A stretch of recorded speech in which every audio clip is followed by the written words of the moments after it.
মুকুল মমতা দ্বন্দ্বে এবার আসরে মুকুল রায়ের বিধায়ক পুত্র শুভ্রাংশু রায় নাম না করে খোদ দলনেত্রী বিধানসভা কেন্দ্রে লোকসভা ভোটে বিজেপির কাছে তৃণমূলের পিছিয়ে থাকার কথা তুলে কার্যত চ্যালেঞ্জ।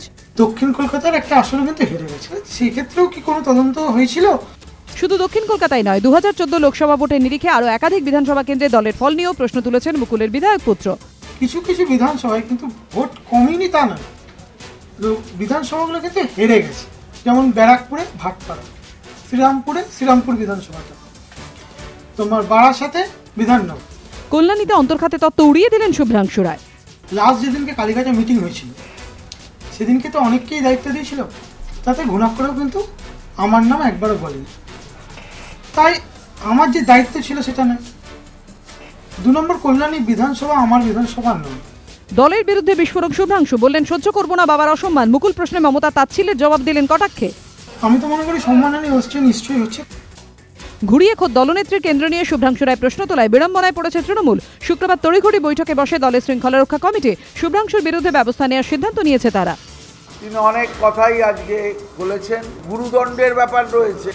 বিচ্ছেদ জল্পনা আর উস্কে দিল্লিতে মুকুল রায় সরকারি বাসভবন থেকে মমতা বন্দ্যোপাধ্যায় জিনিসপত্র সরিয়ে নিয়ে যাওয়া হলো অভিষেক বন্দ্যোপাধ্যায় সরকারি বাসভবনে। যদিও এই বিষয়ে মুকুল রায়ের সঙ্গে যোগাযোগ করা হলে তিনি বলেন, আমি থাকতাম না, মমতা বন্দ্যোপাধ্যায় দিল্লি এলে ওখানে থাকতেন। কি জিনিস নিয়ে গেল না নিয়ে গেল জানি না। সারদা থেকে টাকার প্যাকেট গিয়েছে মদন মিত্রের কাছে। তথ্য প্রমাণ সহ সাপ্লিমেন্টারি চার্জশিটে এই চাঞ্চল্যকর দাবি করল সিবিআই। তাদের দাবি, সুদীপ্ত সেনের সঙ্গে ঘনিষ্ঠ সম্পর্কের সুবাদে প্রায়শই সন্ধ্যায় বা রাতে মেডল্যান্ড পার্কে সারদার অফিসে যেতেন মদন মিত্র। বন্ধ দরজার আড়ালে সুদীপ্ত সেনের সঙ্গে দীর্ঘক্ষণ তাঁর বৈঠক হতো।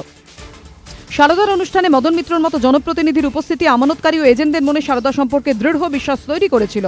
সারদার কর্মী সংগঠনের সভাপতি ছিলেন মদন। সংস্থার বিভিন্ন অফিসে চোখে পড়ার মতো জায়গায় রাখা থাকতো মদন মিত্রর নাম ও পদ লেখা বোর্ড। তা দেখে এজেন্টরা ভেবেছিলেন সারদা ব্যবসার পেছনে খোদ সরকারের সমর্থন রয়েছে। সাপ্লিমেন্টারি চার্জশিটে দাবি সিবিআইয়ের দাবি, মদন মিত্রর মতো জনপ্রতিনিধির মুখ ব্যবহার করে সাধারণ আমানতকারীদের লোভ দেখানো হয়েছিল।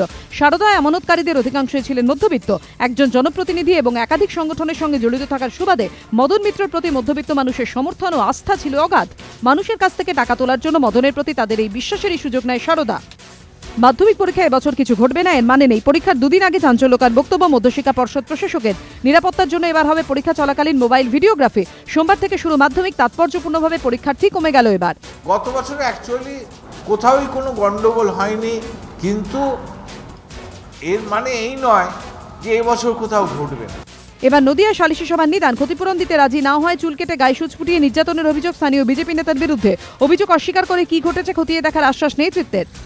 সোয়াইন ফ্লুতে আক্রান্ত হয়ে রাজ্যে মৃত আরও এক। বিসিরা হাসপাতালে মৃত্যু বছর 8-এর এক শিশুর। এই নিয়ে রাজ্যে সোয়াইন ফ্লুতে আক্রান্ত হয়ে মৃতের সংখ্যা বেড়ে দাঁড়ালো 3, আক্রান্ত 42। অন্যদিকে গোটা দেশে মৃতের সংখ্যা বেড়ে দাঁড়িয়েছে 703, আক্রান্ত প্রায় 11,000। নরেন্দ্র মোদীর যে স্যুটের দাম কয়েক লক্ষ টাকা বলে জল্পনা চলছিল, নিলামে তারই দাম উঠল কোটিতে। শুক্রবার বিকেল 5টা বাজার ঠিক আগে সুরাতের হিরে ব্যবসায়ী লালজি পটেল 4,31,00,000 টাকা দাম হেঁকে মোদীর নামাঙ্কিত স্যুটের মালিক হয়ে গেলেন। মাত্র 18 বলে হাফ সেঞ্চুরি করে বিশ্বকাপের দ্রুততম অর্ধশত রানের মালিক হলেন ম্যাককেলাম। তার দুরন্ত পারফরমেন্সে ভর করে ইংল্যান্ডকে 8 উইকেটে হারালো নিউজিল্যান্ড। শুক্রবার প্রথমে ব্যাট করতে নেমে 123 রানে গুটিয়ে যায় ইংল্যান্ডের ইনিংস। 4 উইকেট নেন সাউদি। প্রোটিয়া পেসারদের সামলাতে ভারতীয় টিম ম্যানেজমেন্টের নতুন ছক। মেলবোর্নে দীর্ঘদেহী পেসারের সঙ্গে অনুশীলন ভারতীয় ব্যাটসম্যানদের। মর্নি মর্কেলদের সামলাতে নয় কৌশল ভারতীয় টিম ম্যানেজমেন্টের।